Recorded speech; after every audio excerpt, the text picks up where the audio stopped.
मो ना सौरभ मिश्र मु ओआईसी भुवन एक्साइज स्टेशन।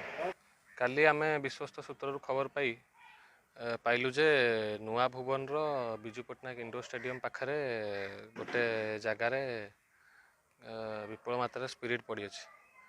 तापरे सेठिकी आमे चढ़ऊ करिवारु पाइलु जे 3टी ड्रम जहाँ Dehre capacity 600 litre rectified spirit थिला एवं से जगार 2टी आसामी को गिरफ करचु।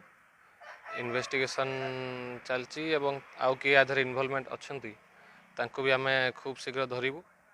आमर respected collector sir Shri Saroj Kumar Sethi एवं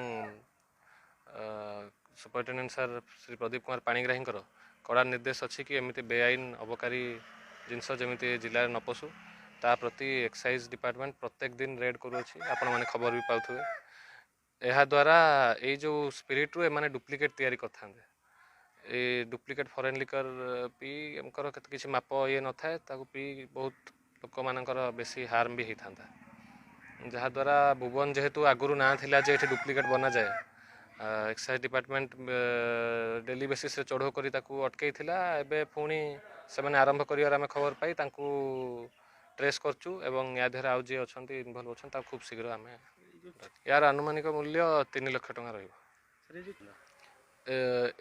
एतिकी स्पिरिट रू आपण अनुमान एतिकी ये करी हबो जे 2.5 इंटू 2.5 रू 3 टाइम्स माने 1200 रू 1500 लिटर से माने डुप्लिकेट फॉरेन लिकर रेडी कर दे पाथांते। डुप्लिकेट ए जो डुप्लिकेट स्पिरिट आसला गुरु तो भुवन रे ई टाइम रे करा जाए।